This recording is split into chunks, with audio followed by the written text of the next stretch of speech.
Sunday morning here. It's a rainy day here in Normal, Illinois. My daughter and I thought we'll make some fun videos. So today we're going to talk about something fun. What's our topic, Shloka? Our topic is mathematics of strings. That's right. So we're going to talk about math of music and strings. So when you hear music or strings, probably you don't think about mathematics. But what's remarkable is that there is beautiful mathematical underpinning, which is what we're going to show you today. Let's begin with the following question. I've always wondered that why only certain notes sound together on a musical instrument. And if you play a random set of notes, it may not sound good. Why? Well, for instance, that's a nice and a happy G chord. But if I play some other note, that doesn't sound good. Why?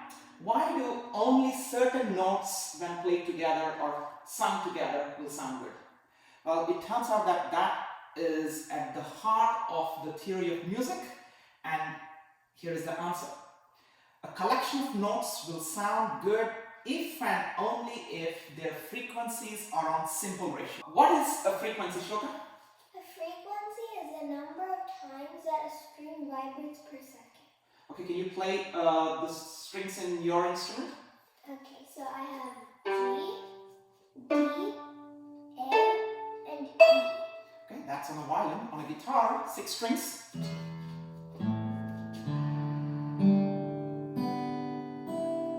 E, A, D, G, B, and E. So these are just names. But what do they mean actually? Why do these strings have different names? So, if they didn't have different names, then they'd all be the same string, even though they sound different. So they just give different names to separate them. To distinguish them. That's right. There are many characteristics of the sound that is produced by a string via vibration, and the most fundamental one is the frequency, which Shloka just explained. And what are the units of frequency? The units of frequency are hertz, and they're named after a German mathematician named Hertz. And he was also a great physicist. Yes, so that is what frequency is, pitch in music. So every string has its unique signature, the frequency, right? Which gives us characteristic sound. And what I'm saying is that a collection of notes played together will sound good if their frequencies are on simple ratio. So let's examine the violin instrument, which has 4 strings, right? So let me draw those strings here. The first one, the second, the third, and the fourth. Alright, so can you name one more time, starting from, I guess, the thickest to the thinnest? G, D, A, and E. Great. Now, it turns out this A string is given a frequency of 440 Hertz. So this is like the international standard. All Western musical instruments are tuned to this frequency. The A string, in fact, the A4 string, 440 Hertz. Now, what about the frequencies of the other strings of this instrument? Well, it turns out that there is one beautiful musical perfect fifth, and all these strings are tuned to that ratio. So this is a perfect fifth. So what is that? 2 notes which have a frequency in the ratio 2:3. Well, the violin strings are tuned so that the ratio of frequency of any 2 adjacent strings are in 2:3 ratio. So A is 440 Hertz. So what will be the frequency of E, which will be 50% more than A. So A to E is 2:3. Now Shloka, maybe you can answer this math problem. So A is 440, A to E is 2:3. What is E? So, it's 50%. So 50% of 440 is 220. And then 220 plus 440 is 660. So E should be 660. Great. So let's write that down. So E is 660 Hertz. Excellent. And let's keep going. What about D? Now A is 50% more than D, right? So once again, D to A is again in the 2:3 ratio. So maybe Shloka, you can do the math and figure out the frequency of the D string. So then D is 2 parts and A is 3 parts. So D and A. So then D is, so to find out what D is, we need to know first what A is. And we know A is 440. So we have to do 440 divided by 3 times 2. So 440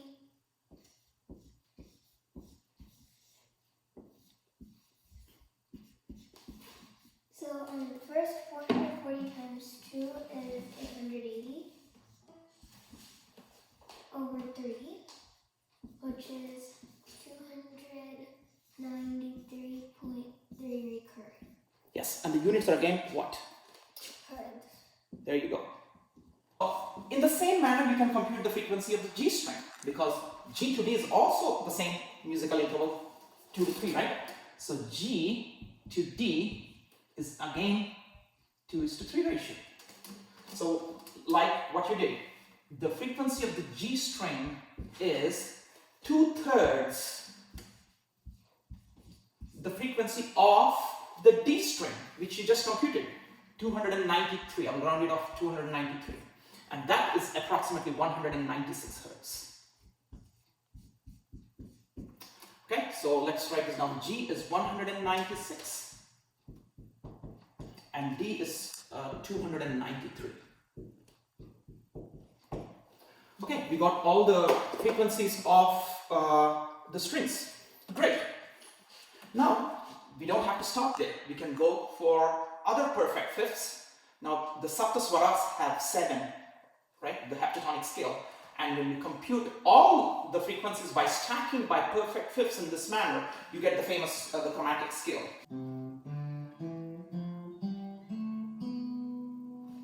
Okay, so can you sing those notes, Shloka?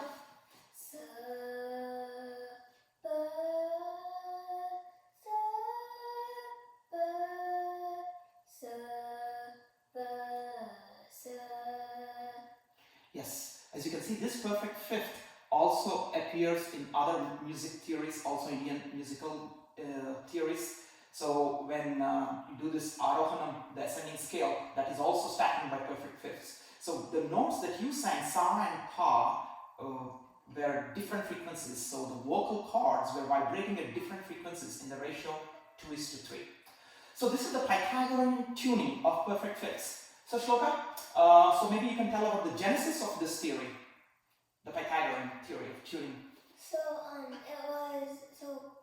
it was like found by someone named Pythagoras, and he lived in 500 BC. So he was walking on the streets of Athens, and then he heard 2 blacksmiths, and then they had a piece of metal, and they were hitting it with hammers, and he found the noise quite appealing to his ears, so he took a closer look and he did the math, and then he found out that they're actually in 2:3 ratio. Yes, so that is how the Pythagorean tuning came around 500 BC. And this is perfect fifth, which is, I tell you, the most beautiful, one of the most beautiful musical ratios. But there are other ratios. For instance, Shloka, can you play the A?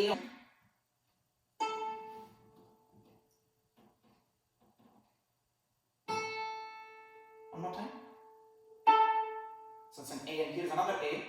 So when these two sounds are like this, so that's unison, the ratio 1:1. But when you do something like, that is 1:2, that's an octave. And another musical ratio is 4:3. So the frequency of one note is 1/3 more than the other note. So this is a miracle, but the human ear has evolved to understand and appreciate these musical notes which have a small, simple ratio intervals. Those are called consonant. Otherwise, if you don't have simple ratios, those will be dissonant. They will be not pleasing to the human ear. So that is where math and music are coming together. Alright, so one last thing that's remaining in our presentation, and that is the theory gave us these numbers, but now let's confirm by actually checking whether the tuner will give you the same notes, frequencies, when we test it out.